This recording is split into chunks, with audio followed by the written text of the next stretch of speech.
Hey, what's up? This is MBA Joshua. In this video today, we're going to talk about perfectionism, why it's not the same thing as having high standards or believing in excellence, why it's actually bad and counterproductive, what's causing it, and then some strategies for how to defeat your inner perfectionist. This is coming from someone who had these sort of massive perfectionist tendencies, and I think I've pretty well dissolved them to the point where one of my basic work mantras is "fuck it, it's done."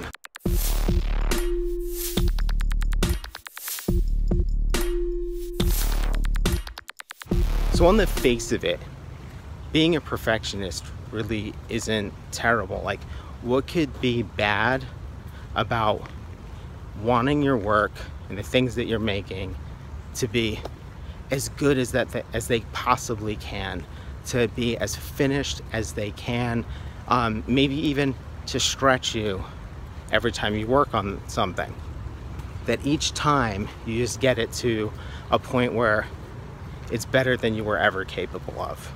That seems like a lofty goal, and perhaps like a reasonable goal. And perfectionism comes in all these shapes and sizes, right? Like, you can be the kind of perfectionist that endlessly tweaks things so that you can never get anywhere, or you can be like the paralysis by analysis style perfectionist. That's the person who can never get started because no idea is good enough to get moving. Sorry, I just saw a duck, it was cool. What I'm going to talk about applies to all of the above. Why is perfectionism not the same as excellence or having high standards? Because when people call you a perfectionist, the self-reactive mode is to say like, oh, like it's a problem that I believe in excellence.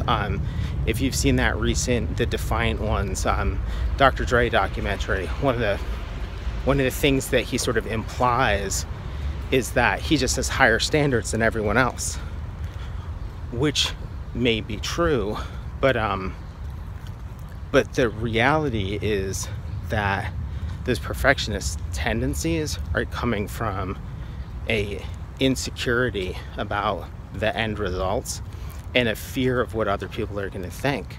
So you can believe in excellence and still do work quickly and without a massive amount of tweaking, simply by making sure that the very first thing that you do, the substance of it, is excellent.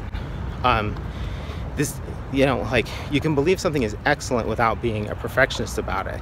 So you can have standards and expect things to be at a certain level of execution without necessarily tweaking them to death at all times. At its really basic level, the problem with perfectionism is going to come down to sort of two things. The first is that nothing can ever be perfect. Like, anything you make, no matter what, there's some way that it could be or could have been better. That's a fact. It would be a lie not to say that. The second part of it is that every time you touch the work, you're a different person. As you get into it,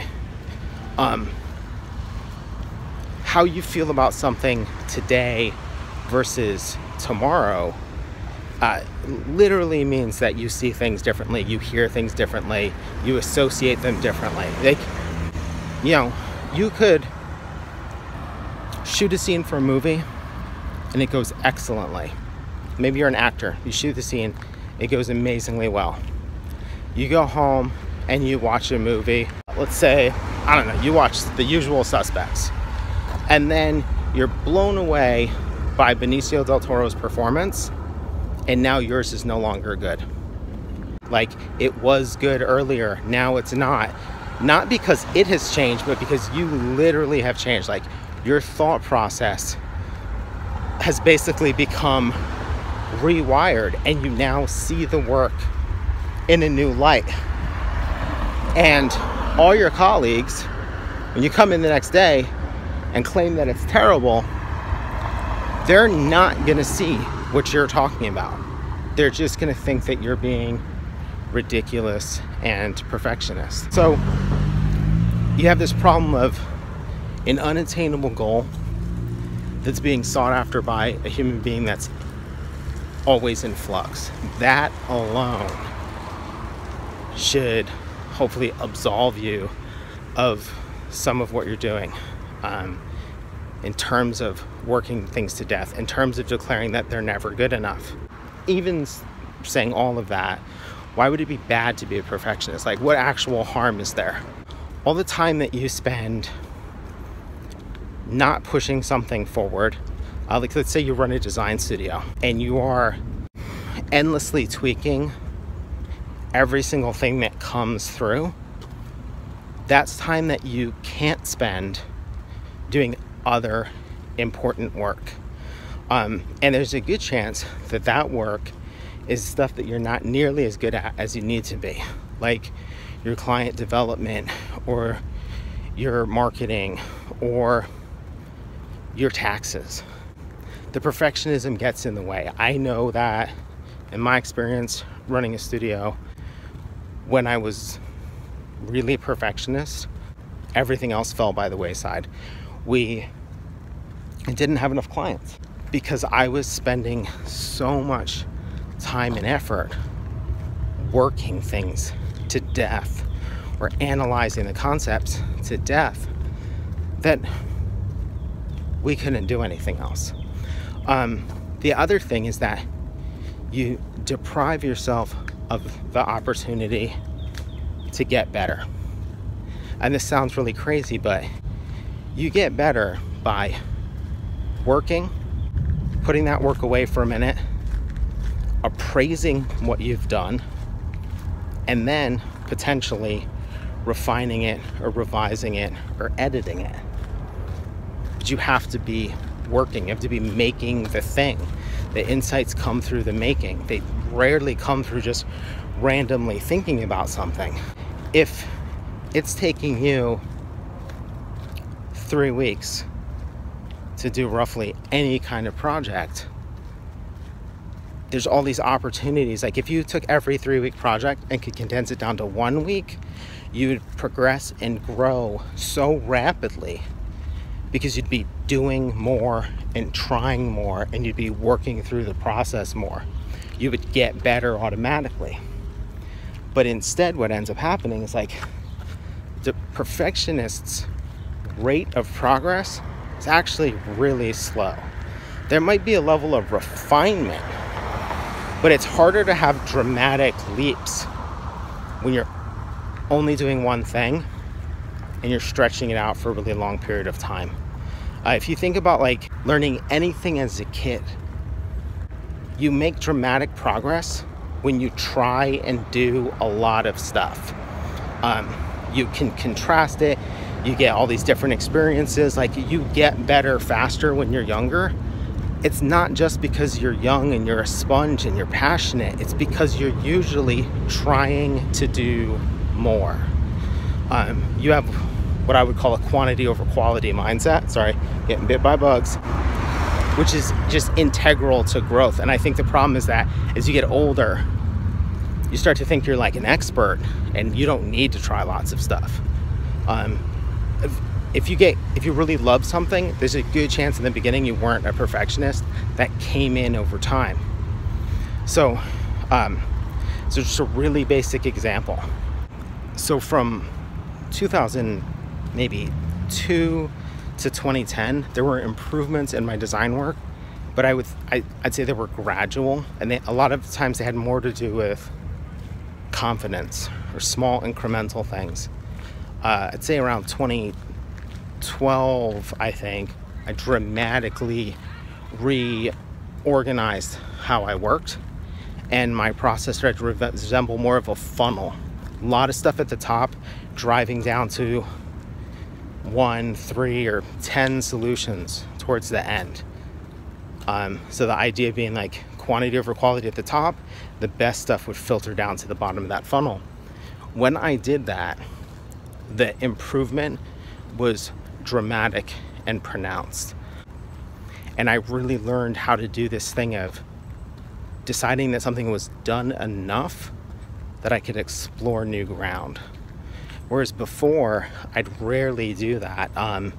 Once I had an idea, I was like a dog with a bone. I just kind of chewed on that thing until it was nothing.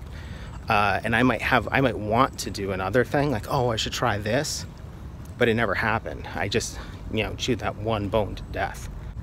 Under the guise of thinking that you're doing excellent work, you're not getting as awesome as you could get. The other thing is, like, it sets you up in a position to be late all the time, because your process becomes very unpredictable, and because you've decided that it's okay to break your own deadlines in order to get to some end result, that it's really easy to start being late with everything all the time. That was, again, another one that was very real for me. So the thing that I would argue is you can have all the benefits of your perfectionism by having like high standards or a standard of excellence. You can have high standards and never be late, and that doesn't mean that you have to pull all-nighters to do the same amount of work in less time. You can have standards of excellence and still deliver work on time, still explore multiple options, still grow really rapidly. Who knows, in that growing really rapidly, you might actually find out like your standards might grow by virtue of discovering that you're actually capable of more than you thought once you stopped trying to make things be perfect. Those are a few of the ways that perfectionist tendencies actually hinder your work.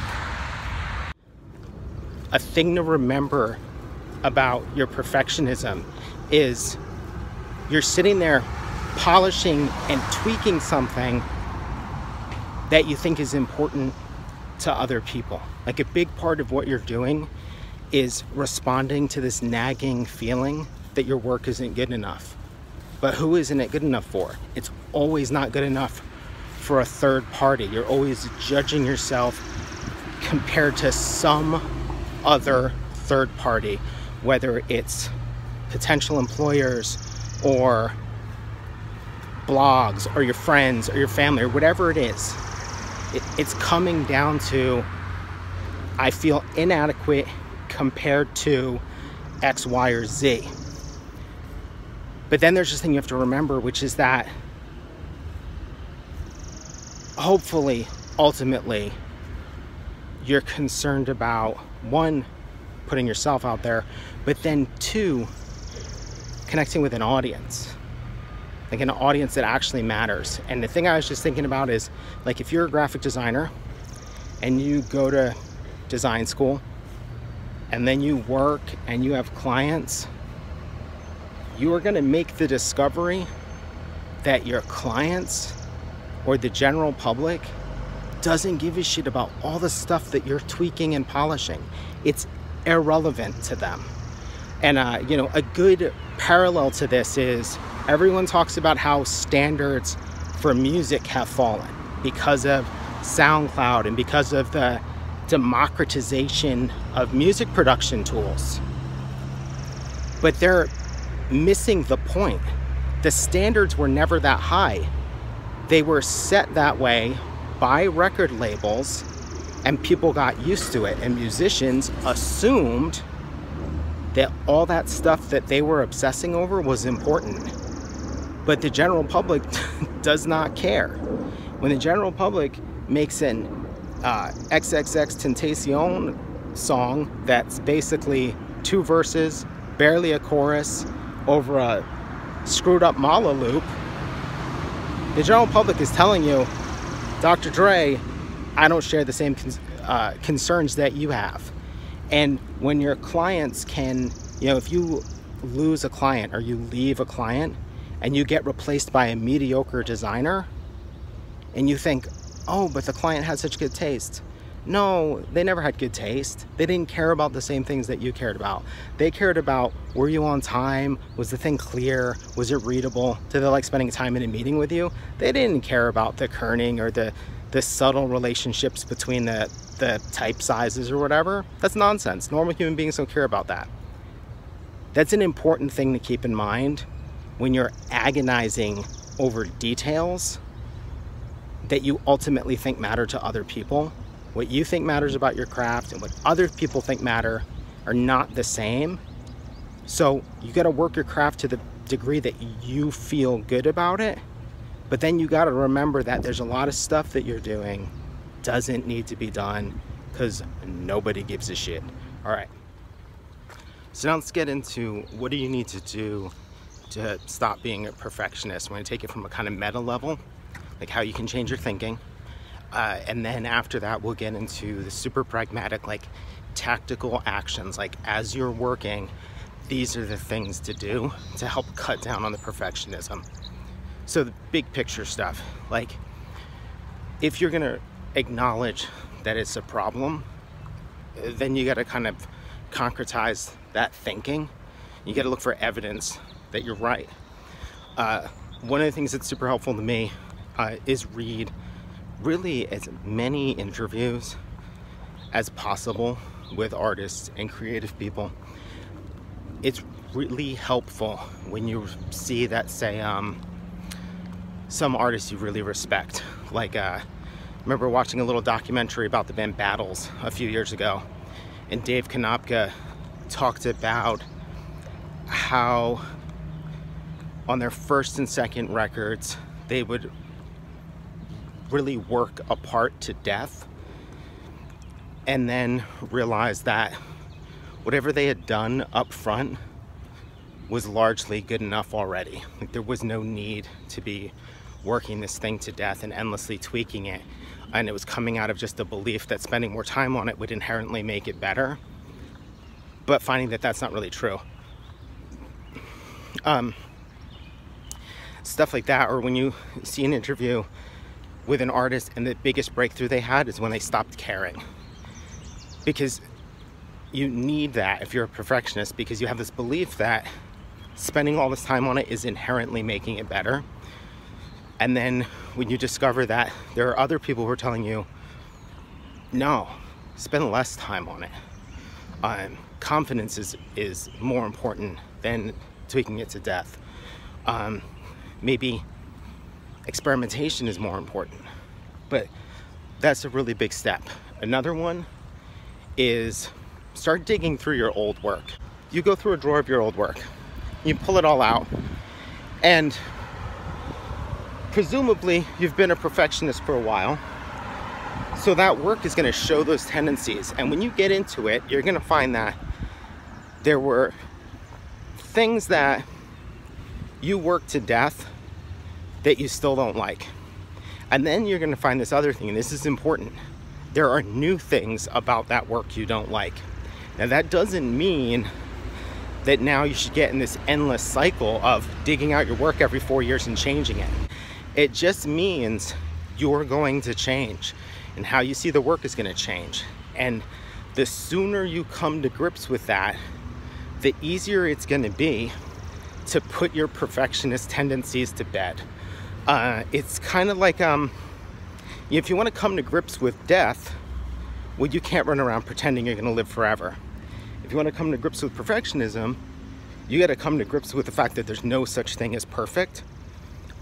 There's such a thing as done, but a lot of work is going to seem unfinished when you revisit it. And then the other thing that I do, and I think this is important for me, is I accept that maybe everything won't be sorted out. So for example, when I shoot photos, and I shoot these weird abstractions and I post them to Instagram, and the way I approach a lot of it is, I try not to ever get outside of my phone, and I try to use the stupidest tool as possible. So I'm processing photos in Instagram, which means there's basically no retouching. You know, I can adjust the tone, the color, and the crop a little bit. This means that I constantly have to deal with some area that's not exactly how I want it. So I end up looking for, well, am I more happy with it than unhappy with it? I'm after the substance, like the big gesture. If the big gesture is like, oh, that's cool, then I'm gonna ride it out. And I'm gonna accept that I don't get to have things be perfect. Like, that's not the world that I live in. So I accept that, and then I look for it in other instances. So for example, if I know that, say, somebody like Dr. Dre is this insane perfectionist, and I listen to a song and there's a part of it that I think doesn't work, I use that as a sort of ammo that, like, look, people who share similar aesthetic sensibilities to you fail to make things that are perfect for you. Like, how could you really expect to make things that are perfect for you? I essentially give myself the permission that I give to other artists, which is, I don't expect the other art I take in to be perfect. And frankly, those people are way more talented than I am. So, like, what am I smoking if I think I could make perfect art? Obviously, I can't. Those are kind of like 3 big high-level ways that I get into accepting the imperfect nature of things. I don't know why we're gonna shoot this last piece in here where it's crazy buggy, but whatever. Okay, so the final part. How do you adjust your working methods so that you can short circuit the perfectionism? Because while having your mindset correct and adjusting your beliefs so that you actively want to avoid perfectionist tendencies, the thing that really matters is the actions that you're taking.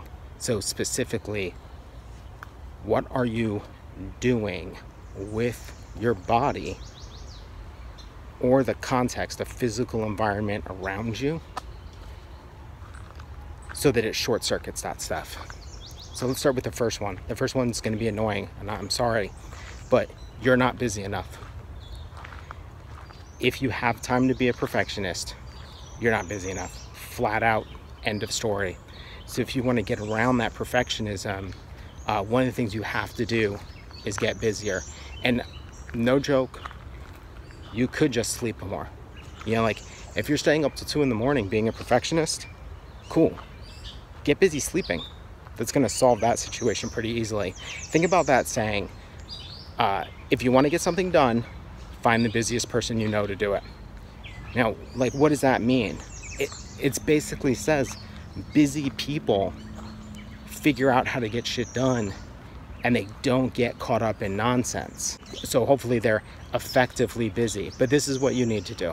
You've got to shut down the amount of time that you have and close it up. This is how that whole idea that a lot of perfectionism and creative block, it goes away when it's right up against a deadline. So if you ever had creative block, you know, it magically resolves itself and you're like, oh, I must work well under pressure. You don't work well under pressure. It's just you've run out of time. The thing that allowed you to get away with perfectionism is time. So you got to kill time. So get busier. You know, if you're a freelance designer and you have time to be a perfectionist, you don't have enough clients. What you're doing is a symptom of not having enough to do. If you're working on your art and you have all this time to be a perfectionist about it, your productivity overall is too low. You need to be doing more. So that's a really simple one. And it's simple, but it's hard. But if you just got busier, that would solve a lot of it. So like, if you have no hobbies, get some hobbies. If you don't get enough sleep, get some sleep. And if you're doing this for money, get some more clients. And if you don't need more money, then increase your margins by doing less work. But do something to stop, okay? Number 2, learn how to accept good enough. This is especially critical if you're a graphic designer. As an artist, I think it's a harder line to toe, but start getting comfortable with the idea that it's good enough. This does 2 things. 1, it makes you less attached to the work, which makes rejection way easier. 2, it helps you deal with the big picture. So I don't know about you, but when I get into perfectionist mode, I'm usually screwing around with really dumb stuff, you know, like fixing the kerning on something. It's not even approved. Why would I be adjusting this minute level of information? You gotta, by having the good enough, you're going for big, clear gestures. And then the beauty of it, once you have it at good enough, put it away and now come up with another idea or do another version.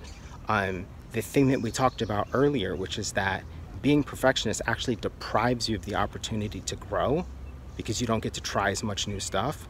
Here's how to get around that. Get the thing to where you understand what you're trying to get across, and then move on. And then you can always have like a wrap-up time. So a thing that I do with music, for example, I get it to a point where I'm stoked. I'm roughly stoked on everything overall. I'm happy with the length overall. I'm happy with the sequence overall. And put it away for a while. And then when you come back to it, look for the stuff that doesn't work for you. That leads into our next one. So much fuzzy stuff floating in the air. And that is start to look for actual mistakes. This one is really helpful. Start to view the things that you need to do on a project as a to-do list. So instead of opening up something and having this kind of lofty, this could be better, I wish it was better kind of idea about it, instead switch that to what is specifically wrong with this? Because when you're just saying it could be better, well, the real answer is start over. Because whatever makes it good is in the beginning, it's not in the end. The polish you put, like, you know, polishing a turd, still a turd. You gotta go to the beginning. That's where the action is. So start to look for mistakes instead. Start to look for, oh, I don't really like that. That area on this poster is not working for me. Why? And then either set up a very simple to-do list. Say, okay, it's not working. I'm gonna quickly try 5 different ways to deal with that area. That's a lot different than I'm just gonna rework it and rework it and rework it. Set an actionable goal. If after 5 tries, you can't make it better, then accept that, sorry, it's done. It's not as good as you want it to be. And get into that mind frame of, look, the greatest artists ever make work that you think has weak spots. Why would you think your work is not gonna have weak spots? So that's one. Get into the mode of stop having ambiguity and start to have specificity. You know, like if you're gonna put a piece away, maybe make a to-do list when you come back to it, review it and be like, okay, what are the things I need to pay close attention to? Start to drill down into that. Start to end the day with to-do lists. If you're reviewing work, start to write down like what's specifically wrong with it. If you're listening to a song, write down what is bugging you. And be like, you know, the ride at 1 minute 32 seconds, that bugs me. That's so different. That gets you work oriented. You know what I mean? That's substance, because you actually can see the thing that's wrong with it. That's like the biggest thing, is you want to get to the point where you're not wondering, could it be better?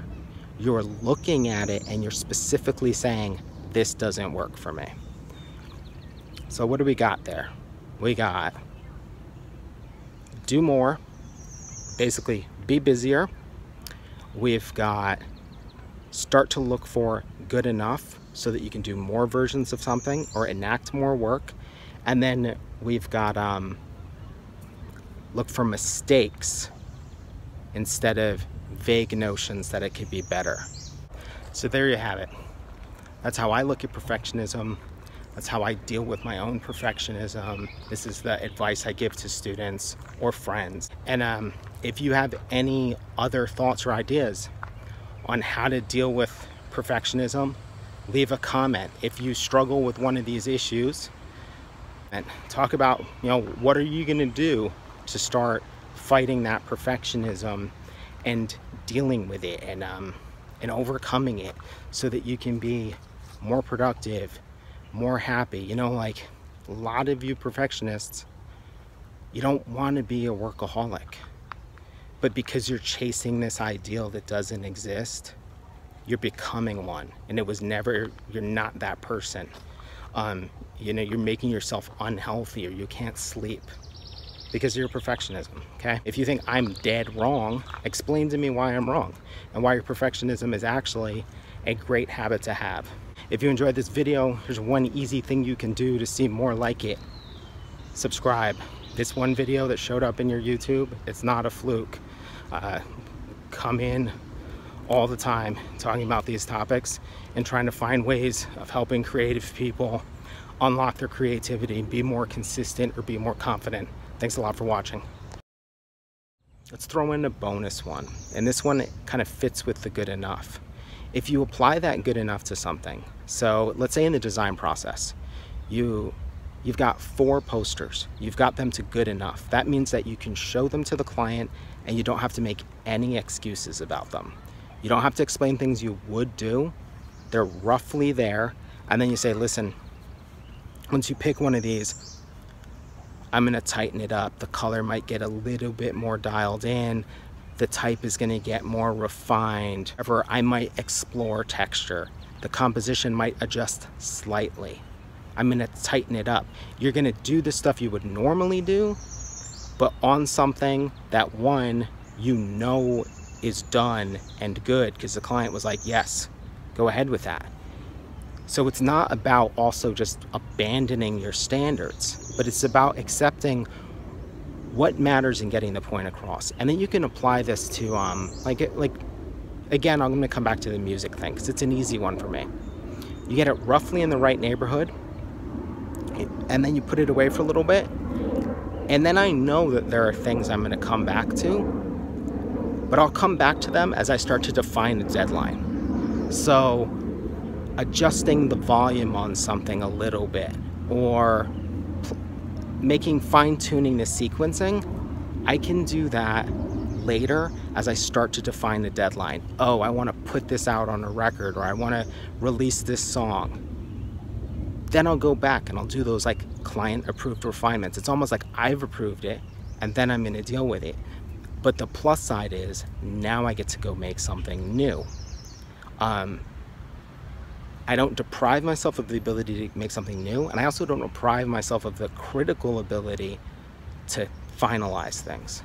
So that would be the bonus one. And you can do this with anything. Like if you're a photographer, you can, I'm distracted by this weird little toy police car on the ground. You can go back into it and you can make, a rough set of prints and then say, these are good enough for now. They're good enough to appraise and critique, and then I can come back to them later.